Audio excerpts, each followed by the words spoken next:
I crashed. I hit the road. I can remember just in my mind rolling down the road, sliding on my belly. As I was spinning, I would every once in a while catch a vision of my bike sliding beside me, and it had burst into flames because I was carrying 5 gallons of gas in order to get across the desert. So I was hauling gas on the back of my bike, and there's this ball of fire and me sliding down this road. And I was told afterwards that I slid for about 340 feet. That's about a football field. And I can remember coming to a stop laying on my stomach and getting my wits about me and thinking, well, I'm alive. That put my whole career, my whole dream, my whole plan for my life ended with that accident there. And there was no way to get it back.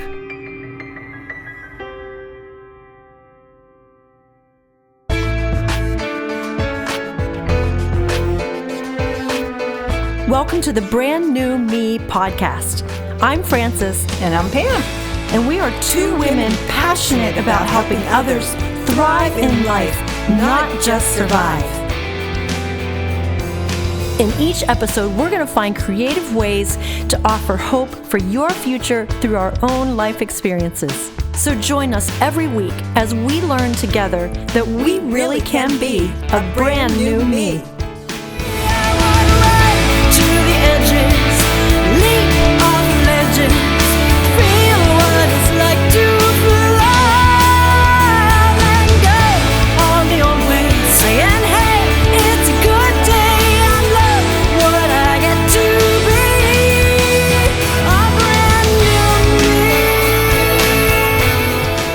About you, but I'm starting to see a pattern here of people who have been through traumatic, life-altering things, and out of it comes, well, first it seems like it's hopeless and it's just going to wreck their whole life plan, but out of it comes a new job, a new situation, a new relationship, a vision, and that's what this podcast is all about.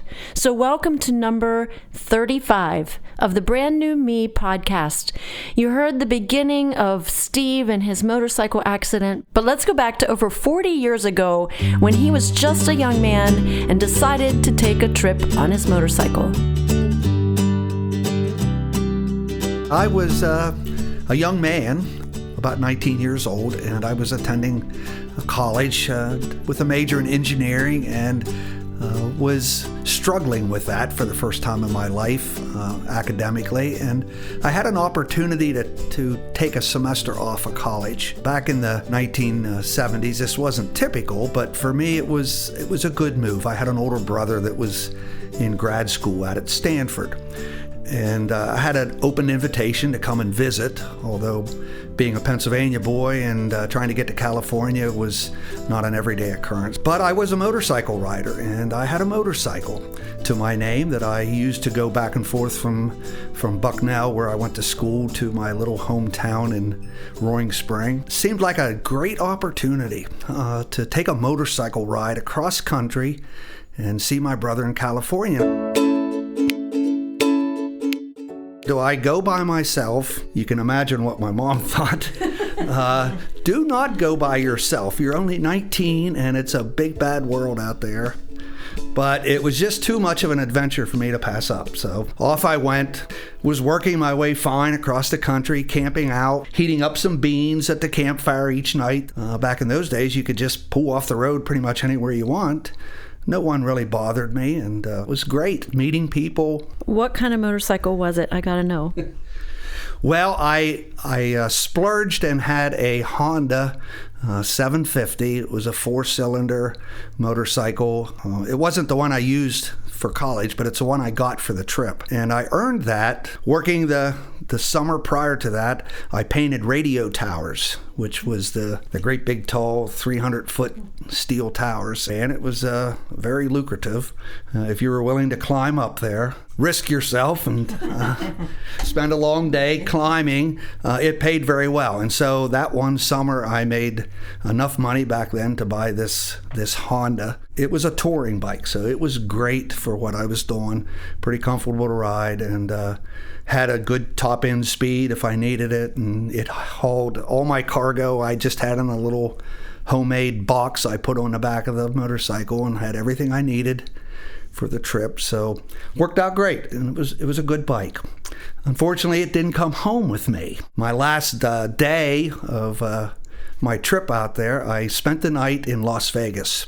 Now, traveling and being young like that, I didn't really have any money to spend in Las Vegas, but I wanted to go there and experience it. And I didn't have proper attire, I don't think, for Las Vegas either, so I had to be careful where I went. But there were a couple places that, had these flashing signs, free food, come on in. And so I went in for some free food, and I got to see the lights, and spent the night outside Las Vegas, sleeping out again. When I got up in the morning, I had breakfast at a diner, and I had a little pocket money. Sometimes I earned a little money on the way out, but I was traveling across the desert between Las Vegas and Los Angeles, which was sort of my next goal, to hit Disneyland out there. I thought I'd see that and then go up the California coast to San Francisco or Stanford, where my brother was at.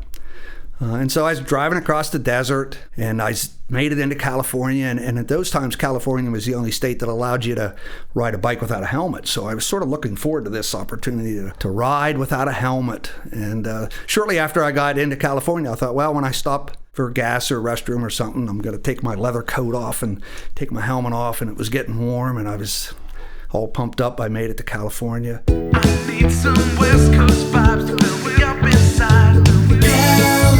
California, California sun. Head to the Sunshine Coast, the place that I love most.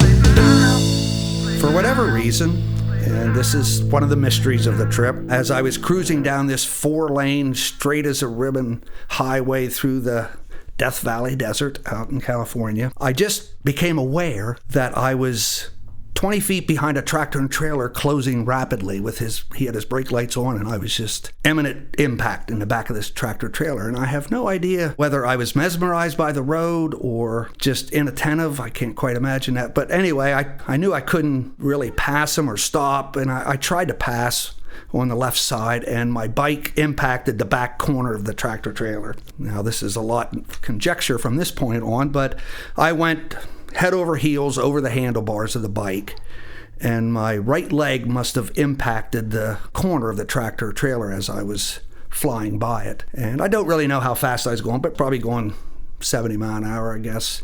I crashed. I hit the road. I can remember just in my mind spinning down a road or rolling down a road, sliding on my belly, I think. And as I was spinning, I would every once in a while catch a vision of my bike sliding beside me, and it had burst into flames because I was carrying 5 gallons of gas. In order to get across the desert, you had to make sure you had enough of your own gas because there weren't gas stations everywhere. So I was hauling gas on the back of my bike, and there's this ball of fire and me sliding down this road.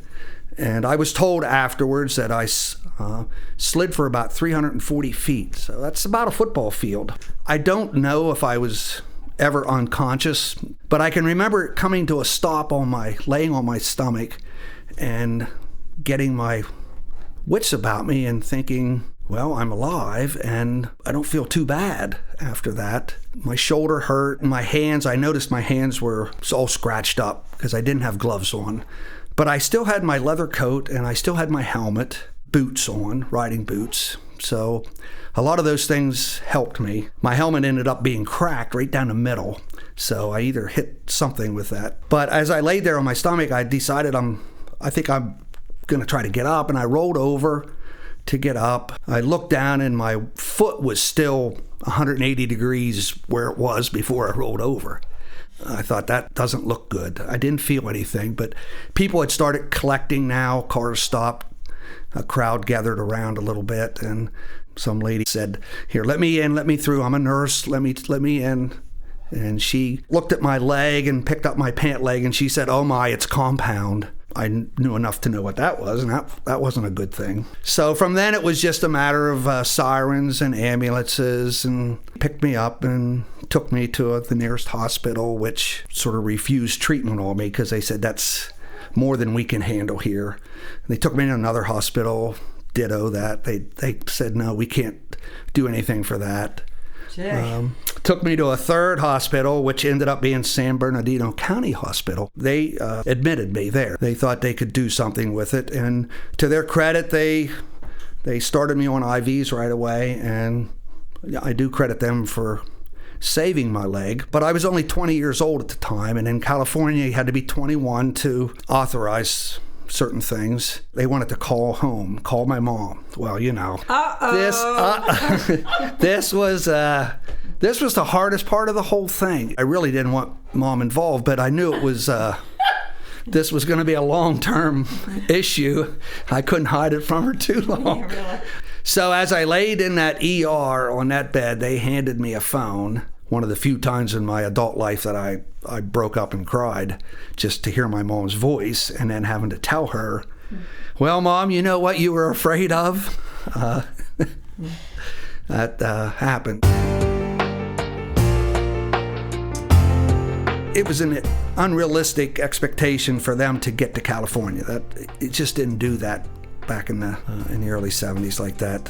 We had 5 children, and we were doing everything they could to take care of the home front. And so I was a little bit on my own out there. And it turned out that after 2 days in there, that they made the determination that there was no way to save the leg. My best chance was to amputate the leg from below the knee and work on recovery. I was only 20, I couldn't authorize that, so they called my mom to get permission to amputate. My mom's an RN. She refused over the phone, said no way. She said, we'll have to get some other second opinion, not knowing what anything was like. She just refused to believe that needed done.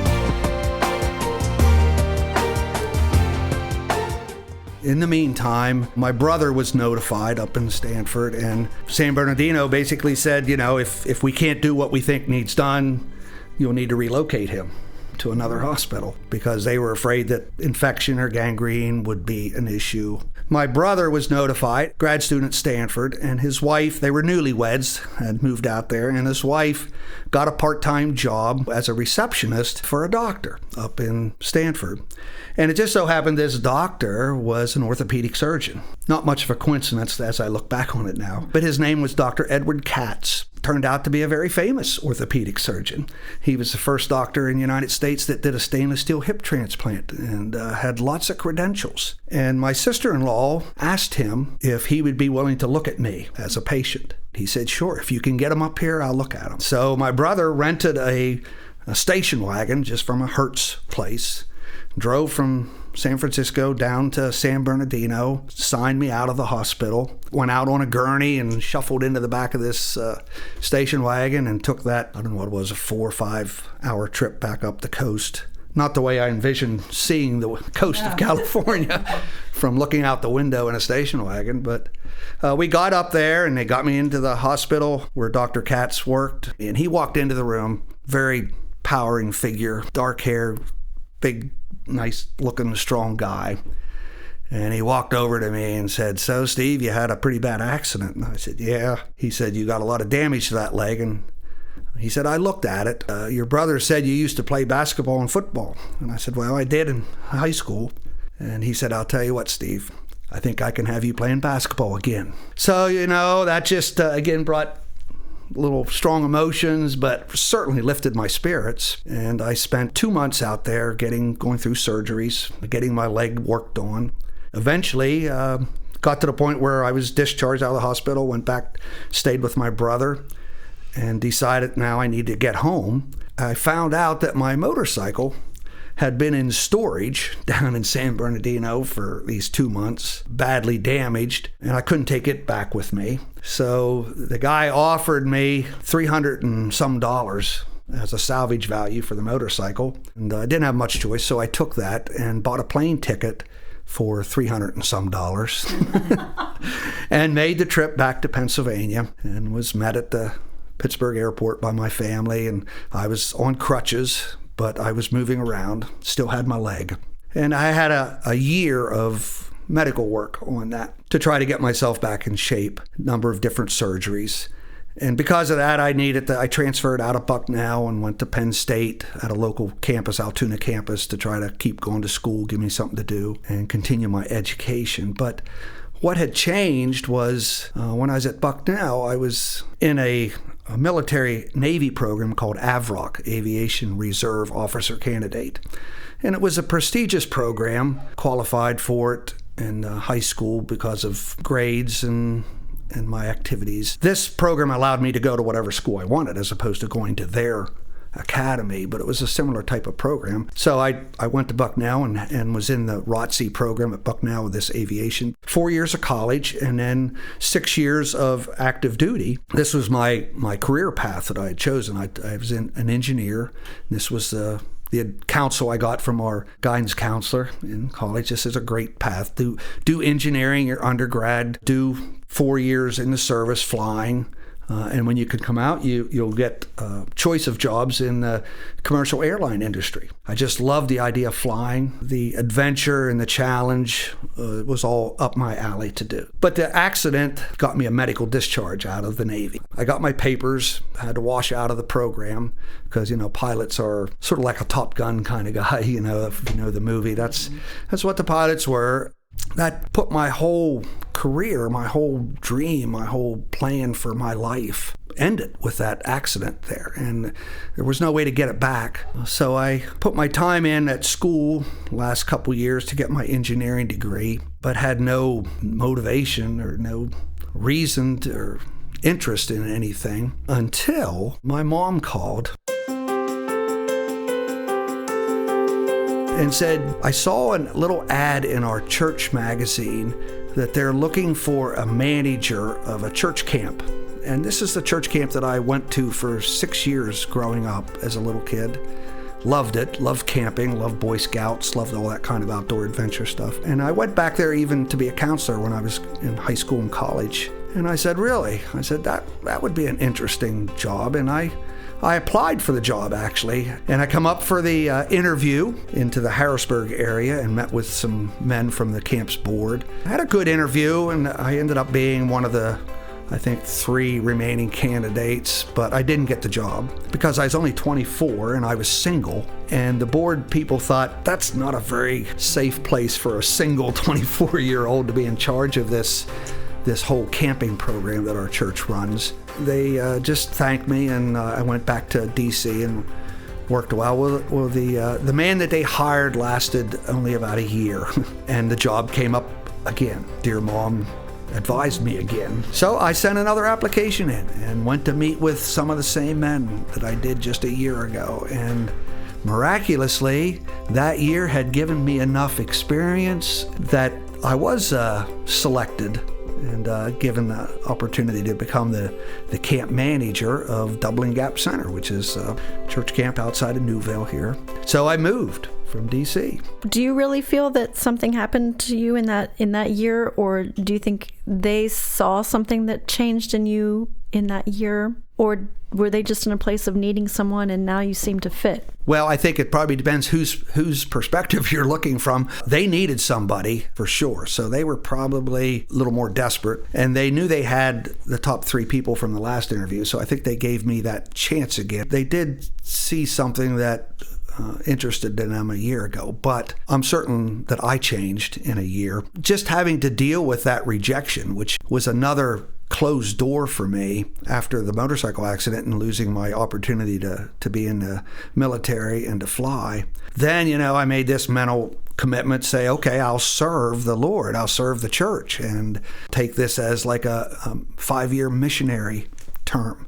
And I offered myself to do that and was rejected or didn't get it. And so that allowed me to process that in a little more of a humble way, to see that if I'm going to offer myself in service, it shouldn't be as a reaction to not getting what I want. It should be what I want and have a little deeper commitment to it. So I think that year allowed me to process why was I applying for that job and what would I be able to bring or give to to the work up here. And I do think that affected maybe how I came across. Did you feel in any way like God was saying to you, yes, this is what I want you to do?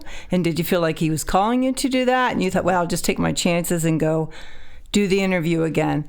I would say I probably felt the call of the Lord much more strongly the second time. Although the first time I did see it as a good fit, and so I would have labeled that God's calling as well. That first time I applied for the job, everything did seem to line up for that. Certainly my availability, my regained health and strength, which I should mention that Dr. Katz was true to his promise. I did play basketball again. My leg ended up being shorter than the other leg. And I remember him telling me, probably 40 years from now, you're going to have some serious back issues. He was right about that too. But I do think I felt competent and capable and called. I think the year later when I was invited back up, God's call was clearer, and I had more confidence that this is where I want to be and what I want to do. And so the fact that God did not abandon me, not only did he not abandon me after the accident, which I felt pretty abandoned after that. Those couple years of recovering were long and hard. But he didn't abandon me after that first failed interview either, and called me again to go up and apply for that. And so they did offer me the job, and that was April of 1976. And they wanted to know if I could start May 1st of that same year. And I was all too eager to do that. So it didn't take me long to pack up my belongings from our group home down in D.C., where I was living with my buddies, and give my employer down there a very nice letter of resignation. And I put everything in my little Scout Explorer and drove to Pennsylvania and drove into a town called Newville and went to live out at Doublin Gap as the new camp manager out there. And I started May 1st of 1976, over 40 years ago. And it's been a great blessing. Now, I happen to know that you cook some really good barbecue chicken, because I've been out there to do events, and I'm from Newville too, and I love when there's really cool things about our town that people don't know about.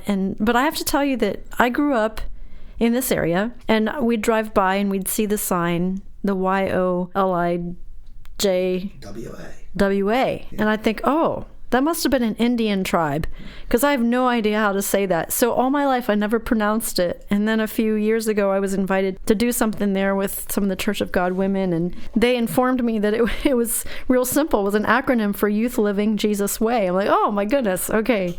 But that's when I began to first get to know you. But this last year I did something there. I can't remember what it was even, but I saw you stand in front of the group of women that were there for the retreat, and you were just so passionate about your position and what you get to do as the camp director and how many kids come through every summer. And you were talking about this chicken and how you've made it, and they wanted to know the recipe for the chicken. And I just saw you in your element. And then I remember sitting in the go-kart, and you told me this story, this motorcycle story, and how you came to the camp. As a motorcycle rider, I was interested on so many levels, both the motorcycle trip and then God's call on your life, and then Doublin Gap here in Newville, where I grew up, and such an amazing ministry the camp has to people. I meet people all over the place who, they know Camp Ulijwa. They went there as kids and played basketball or whatever. And I wanted to capture this story. So here you are, almost 40 years later, looking back over your life. What have you loved the most about your position? I love almost everything about it. I think it allows me to use one of God's gifts that he's given to me, the gift of hospitality. I enjoy people, and I enjoy serving people, making people happy and simple things. And I also think about the verse in Timothy where Paul is saying he's so thankful that God counted him faithful enough to call him into service. I claim that as sort of my life purpose, that I'm thankful that God called me or allowed me to serve in his church, or serve his kingdom, serve his people. There's lots of ways to serve for sure, and you can serve in any vocation that God leads you into. For me, this just seems like a perfect opportunity to serve in the hospitality industry that serves the church. Next week, we're going to hear a little bit more from Steve, because after the interview and his story, I began to ask him questions about how has he seen camping culture change in the past 40 years. And he had some interesting observations about how safety and fear and things like that have impacted the lives of children when they come, and even parents. And technology, how has that changed? Many of us have camping in our life background. We went to camp as a teenager, or kids, wilderness camp, some kind of camp, and it's very transformative for us. And we've had amazing events happen in our lives because of going to camp. And so to learn from someone who's been in this position for 40 years, I just thought would be fascinating. So next week, we will hear not only how camping has changed, but how Steve met his wife and how they're in this together. And all this has transpired because a motorcycle accident changed the direction of his life. And at the time, he felt abandoned and felt hopeless. But look how it has turned out. And that's the kind of thing that offers hope for our stories. And if you've ever been to a Portraits of White winter concert, you know that I joke about the fact that I'm from this little town called Newville, one red light. But 6 miles down the road from this little town is this incredible campground, 150 acres of woodland and lives being transformed and changed. And so I just thought you had to hear about this Doublin Gap and Steve and his story and how he got there. So join us next week, and be sure and share this podcast with a friend. Share it on social media. Email it to your friends. When an episode touches you, please pass it on and tell your friends about it. We will be back next week. Have a wonderful day. I'm a soul rider who never rides alone. I love the journey.